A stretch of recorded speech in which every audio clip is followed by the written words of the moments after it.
again, and welcome to another episode of I Want to Talk About This Album. And today, I don't know what to say, really.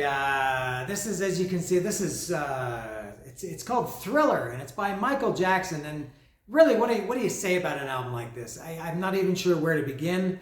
I think I could say that about all the videos. I never know where to begin.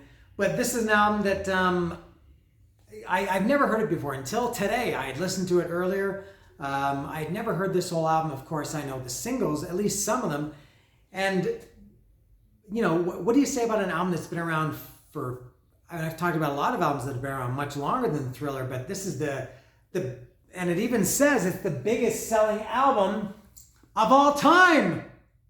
Not of 1982 when it came out, not of the 80s. It's not Michael Jackson's biggest selling album. It's the biggest selling album of all time.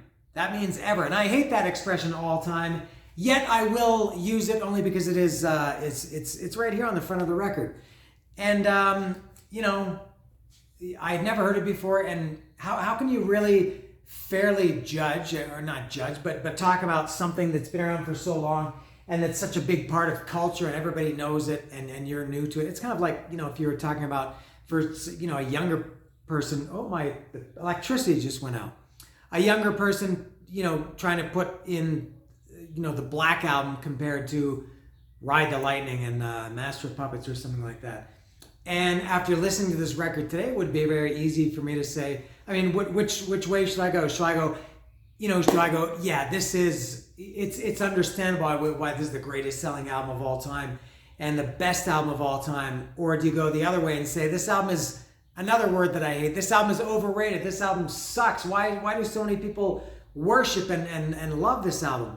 And I can't really go either way, because I listened to it today and I thought, you know, I probably didn't think anything differently of it than if it had been a record that had sold, you know, 500,000 copies instead of 40 million, however it sold. So I'm not sure really how to kind of approach this. I will do the track by track. I don't think I have too much to say, but I will, since it's the first, and it will be the only time that I talk about Michael Jackson. I'll talk about my history with Michael Jackson. I have no history with Michael Jackson. As you might expect, I am not and never was a Michael Jackson fan. It's nothing against him. He just didn't, you know, play my kind of music. And so I wasn't into him. I knew, you know, even before Thriller, I knew Off the Wall, and I guess some of it. He used to be in a band called the Jackson 5. I think a lot of people don't know that. His early stuff is maybe his best stuff, but he was in Jackson 5. And obviously I knew him for a good part of my young years. And so this album, when it came out, it was just another Michael Jackson record. But I never get into it. And this is kind of me, yet another expression that I hate is jumping the shark. God, I can't stand that. I guess this is me jumping the shark, both in terms of doing the video and even buying the record. I got this probably in July last year. And I reached a point where I thought, you know what, there's some albums that I have to have, even if I don't like them. I thought, I got to listen to them, and I know I can download them, and I do. But this was one. There were two other ones, including one. Maybe you can guess who it is. It's by a very, very famous classic rock band that probably everybody in the world knows. Probably people in North Korea, maybe even Saudi Arabia know this band, one of the biggest bands ever. And I haven't talked about their records yet. I never bought one of their records until also last summer. And I thought, this is like an iconic record. I got to buy it, and I bought it. And that will be in an upcoming episode. Leave a comment down below if you can guess the band or the album. So I thought, I got to get Thriller. This is an album that everybody has, and usually I don't think like that. But I thought I want to try it out. And I tried it out, and I don't really have too much of an opinion about it. It's you know, it's pop, funk, R&B, soul music, whatever, and that's not my kind of music. But I'm going to try to stumble and fumble my way through it. All right? So I'll get to it, and here again is the record. The world's biggest selling album of all time. And I'll open this up. I really don't know what to expect. And I guess part of the reason why I never got into why I've never heard this, my power just came back on. Why I've never heard this record is, you know, as a metal guy, teenager, no, I was 12 years old, 13 years old when this came out. None of my friends were into Michael Jackson either. So, it just wasn't in my life in any way. There were some other bands that I never got into the bands, but I heard their records because, my friends had it, so I listened to it sometimes. But despite this being the world's biggest selling album of all time, I didn't know one person, at least nobody that I really hung out with or spent time with. I didn't know one person who had it. So I will get on with it as you're maybe screaming at your device. All right, so, and it is a gatefold. God, I have a lot of gatefolds, and they're cool. They're maybe they're not cool. All right, but God, they take up a lot of space. I can tell you that much. And this one is, it's not a double record, but it is a gatefold. And oof. It's Michael Jackson with a, I believe this is a lion. I think that's an African lion is what those are called.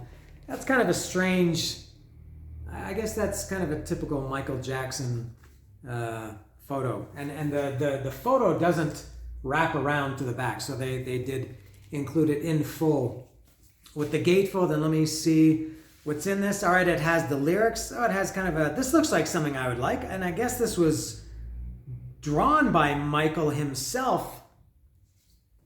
I guess that's the Thriller there, and it's credited there. It looks like his name there. His signature, Michael Jackson, I guess, down here in the corner. And there he is with, I guess this was also him.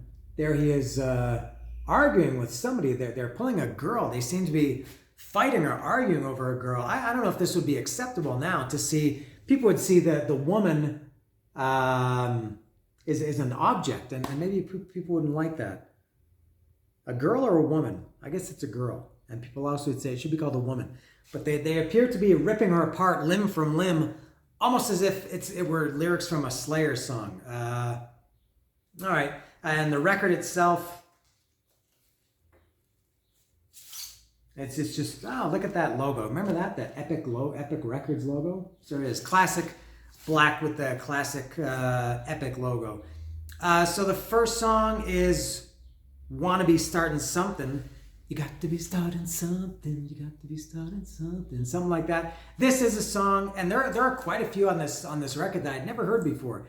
I did know this one, Want to Be Starting Something. And I did, of course, have to take notes because I am not overly familiar with it. I wrote some notes here. They're not too much. So, yeah, Want to Be Starting Something. I love this song. It's hard to pick a favorite because I've only heard this record once.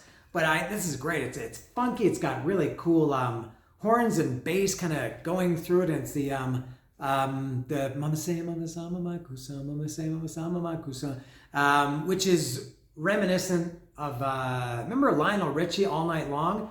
From Dancing with, what's that record called? Dancing on the Ceiling. Also, I think around the same, Thriller was 82. I think Dancing on the Ceiling, I think it was 83. And that's one of my favorite songs, at least for that style of 80s pop songs. I can't get enough of All Night Long by Lionel Richie. If you want to make that comparison, I would say All Night Long I like better than any song on Thriller. But he also had that middle part that, what is Mama Say Mama Sama Mai Kusa, Mama Say Mama Sama Mai Kusa. And in All Night Long it was Hey Jumbo Jumbo Jumbalite Te Jamota, yeah Jumbalai. I don't know, it sounds, tribal, let's say. But yeah, Want to Be Starting Something, that is a very, very good song. Next is Baby Be Mine. This is kind of a ballady song. It's I would say it's more funk and soul and R&B than pop. And it's got a lot of horns in it. This whole album has a lot of horns in it, which makes it sound very bright. And that's how I see Baby Be Mine. The next song, big faux pas here. It's a wonder this record sold so often because it also has the word mine in the title. So we had Baby Be Mine, and then The Girl Is Mine. I don't know if they're talking about, or if Michael Jackson, if he's talking about the same girl. So he's saying Baby Be Mine, then he says, no, the girl is mine. Now, believe it or not, this is a duet, as I guess everybody knows, with Paul McCartney. I swear I never heard this song until today. And I think as far as I know, it was a single. I don't know if there was a video for it. And now, of course, I know Say, Say, Say. And that's an excellent song. Say, Say, Say, another one with Paul McCartney and Michael Jackson. But this song, The Girl Is Mine, it's okay. What I didn't know and I thought I knew this song, what made me realize today that I probably didn't know it was when I heard it, and there's like this argument between Paul McCartney on one side and Michael Jackson on the other side. And at some point towards the end of the song, they face off and they start arguing in the dumbest fucking thing I've ever heard. Peter Criss's 1978 solo record has some competition. Although his is bad as a record, this is bad as just one instant on a record. Fucking the dumbest shit I've ever heard. It's just so stupid. I don't know how it starts, and I've only heard it once. Paul McCartney says, "Hey Mike, the girl is mine," and Michael says, "Hey Paul, no, I think she's mine," and they go back and forth and they argue, and it's horrendous. It's just the worst shit I've ever heard. Disgraceful, I would even say. Next is Thriller. Thriller is this one. There's a little bit more to say about this. First of all, it is the greatest video ever. Forget about anything that anybody other band did. I mean, it's my instinct to say Rat, You Think You're Tough is the greatest video ever. It was the most enjoyable. I love You Think You're Tough, and Wanted Man was also great. Rat had great videos.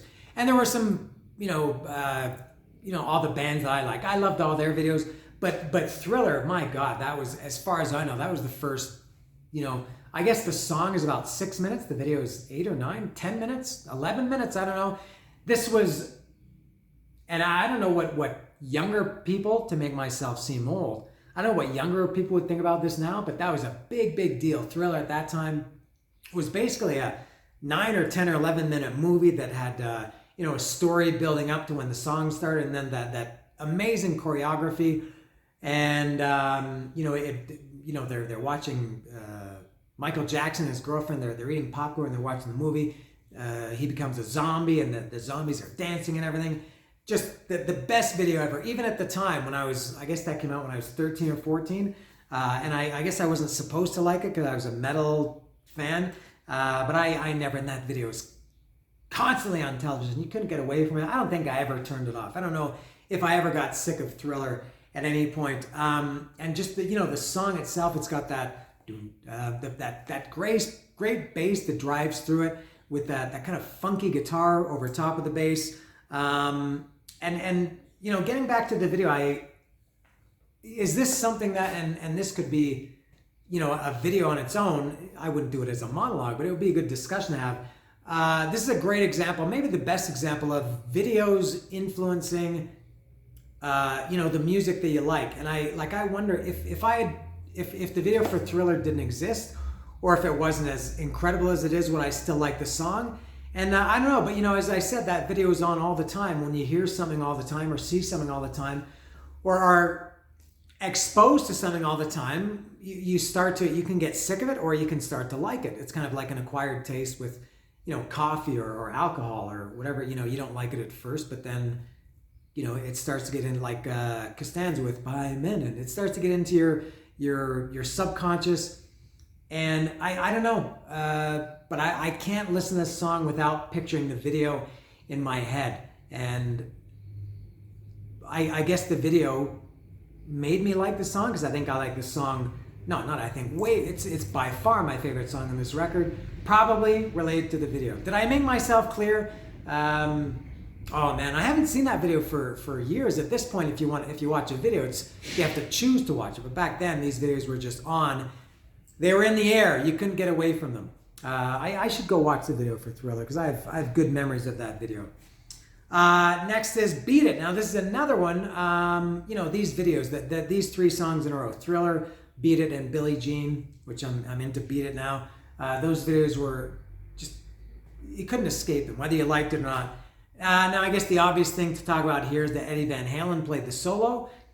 And I didn't know that at the time. I learned it, I guess, the song was still fairly new, or the record was still fairly new when I learned that it was Eddie, and I'd been a Van Halen fan, I guess, for 3 or 4 years at that point.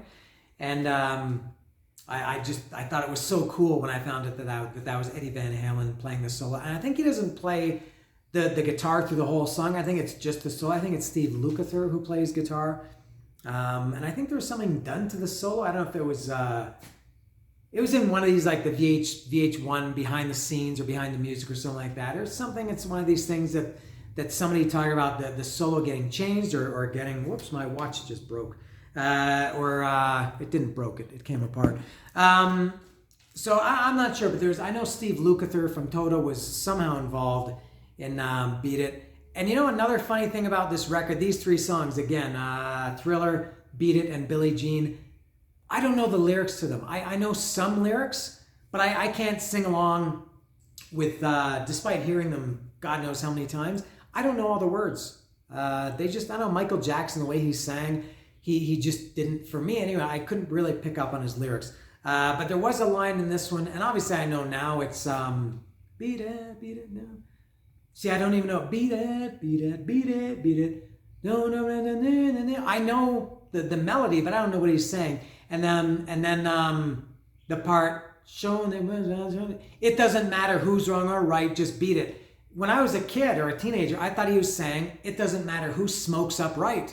At the time, I had a couple of my friends, one particular guy called Rod Pittman, and he was getting into smoking weed and hash and everything. This was when I was like 14. And he used to, I think that was where I first heard the term smoking up. And he would say, let's go smoke up. Do you want to smoke up? I'm going to smoke up. And so I guess that was in my mind. So the lyric, it doesn't matter who's wrong or right. I thought he was saying, it doesn't matter who smokes up right. I really did think that. I guess I learned at some point that was stupid. And I know it doesn't matter who's wrong or right. So but Beat It. Don't know the lyrics at all. I know musically, I know the song as good as well as any song, but no idea what the lyrics are. And also the next song, Billie Jean, same thing. I have no idea about the words in Billie Jean. She's just a girl who claims that I am the one, but the kid, and I always thought, I didn't think, but it was like he was saying, the chid is not my son. The kid is not my son. She was, what is the opening line? She was something, a beauty queen from across the scene. No idea what the lyrics in Billie Jean are, except maybe in the chorus. Human Nature. Now this is another one that I guess like The Girl Is Mine. Human Nature, I guess, I remember I think it being a single, but I swear I'd never heard it. When I listened to this today, I know the title. I know Michael Jackson has a song called Human Nature. But when I listened to it today, I thought, I swear that this doesn't sound familiar at all. And it's an okay song. Yeah, it's not the greatest thing I've ever heard. It's not garbage. And again, it's hard to look at this kind of objectively. And same with the next song, Pretty Young Thing, which I'm not sure why, but they called it PYT. I know PYT stands for Pretty Young Thing. But why not just call it Pretty Young Thing? Why do you have to give it initials? I'm not sure about that. And this, I think, was also... maybe there wasn't a video for it, but it was kind of a hit. And this, I think, was covered by, I know for sure it was covered in the late 90s, maybe 99, 2000, 2001, by a band that was popular at the time. And I think it was Alien Ant Farm, or it wasn't Incubus. Who was it? I think it was Alien Ant Farm. And I just remember that it being a big deal at the time. And this is another one that when I heard it today, I swore this sounds like the first time I'd ever heard it. Michael Jackson wasn't played on the radio that I used to listen to, so I just knew his songs, Thriller, Beat It, and Billie Jean from the videos. But I guess there wasn't a video for Pretty Young Thing, PYT, but if there was, I don't remember. There's no way. I would have seen it for sure. And again, maybe that's a good example of if there had been a video for it, I would have known the song just like I knew the other three. And then the last song is... The Lady in My Life, another one that I had never heard, and it's kind of a ballady song. For me it's kind of a zero song. I don't really care about that one. So there it is. Yeah, after all these years, for 42 years, this record came out in 1982, and it's taken me 42 years, but I have finally heard it, and. I'm not sure how much time I'm going to spend with this record. I don't think, if I don't know the lyrics for these songs after 42 years, I don't know how I'm going to get into it at this point. But it's Michael Jackson. So now's the time when I will hold it up like this and I'll say, this is the greatest, what do they call it? The world's biggest selling album of all time, This is Michael Jackson. Hey! Thriller.